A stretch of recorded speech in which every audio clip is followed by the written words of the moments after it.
केंद्रीय मंत्री पीयूष गोयल ने मुंबई में मीडिया से बात करते हुए नशा मुक्त युवा विकसित भारत संकल्प अभियान पर कहा कि भारत को नशा मुक्त बनाना विकसित भारत की नींव बनेगा।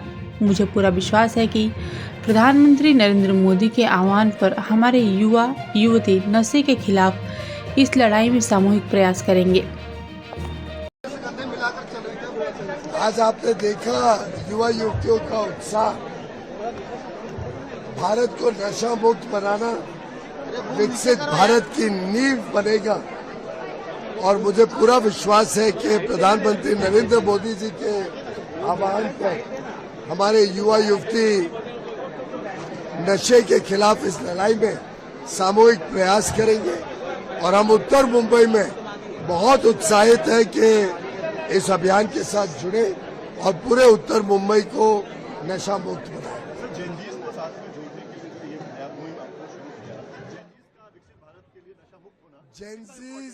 जेनजी हमेशा हमारे साथ था। आखिर प्रधानमंत्री 3 बार जीते हैं, तो बिना जेनजी के सपोर्ट के, बिना युवा शक्ति के सपोर्ट के नहीं जीत सकते थे। आगे भी हमारे को पूरा विश्वास है कि समाज का हर वर्ग प्रधानमंत्री नरेंद्र मोदी जी के साथ है, उनको आशीर्वाद दे रहे हैं कि वो जिस प्रकार से अमृत काल में विकसित भारत बनाने के लिए कटिबद्ध है, जिस प्रकार से पूरे देश और समाज को साथ लेकर देश की उन्नति और प्रगति में हम सब जुटे हैं, मुझे पूरा विश्वास है युवा शक्ति उसके साथ पूरी ताकत के साथ जुड़ेगा।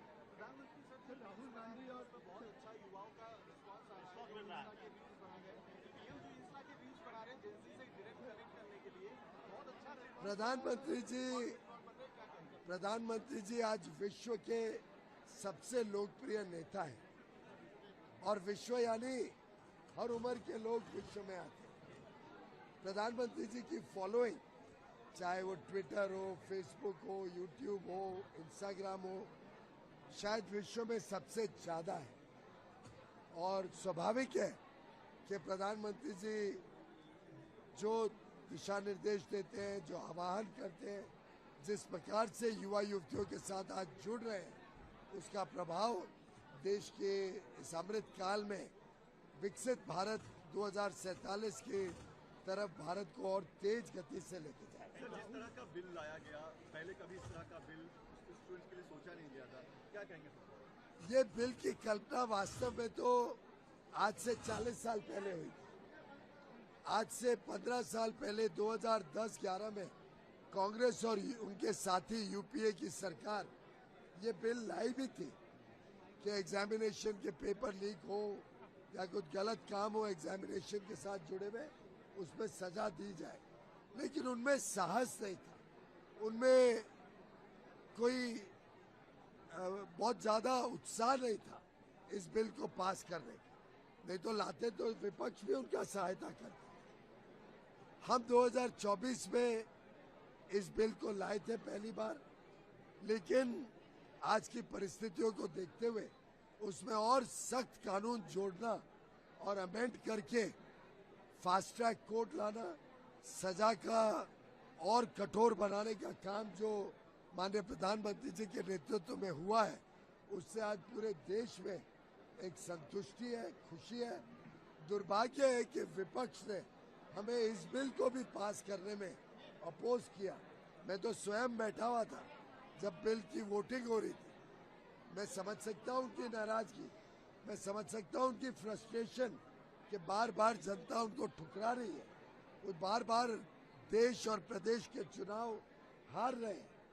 लेकिन जब बिल पर वोटिंग हो रही थी तब तो कम से कम इसका समर्थन कर देते, तब भी वो ना बोल रहे थे। मैं निंदा करता हूँ विपक्ष की, मैं निंदा करता हूँ कांग्रेस पार्टी, समाजवादी पार्टी की और उनके अन्य साथी आम आदमी पार्टी जैसे इंडी गठबंधन के सभी दलों का, जिन्होंने इतने अहम बिल पर भी सरकार का साथ दिया।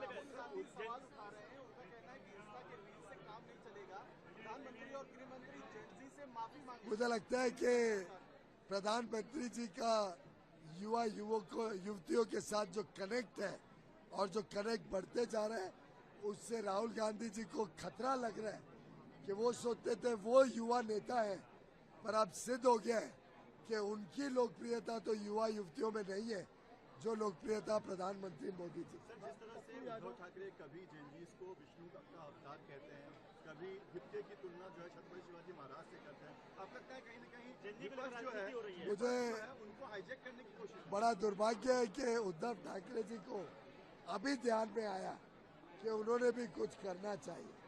जब वो महाराष्ट्र के मुख्यमंत्री बने थे, छल से बने थे, बेवफाई करके बने थे, तब उनके पास मौका था, उन्होंने क्या किया युवा युवतियों के लिए वो जरा महाराष्ट्र के समक्ष रखें।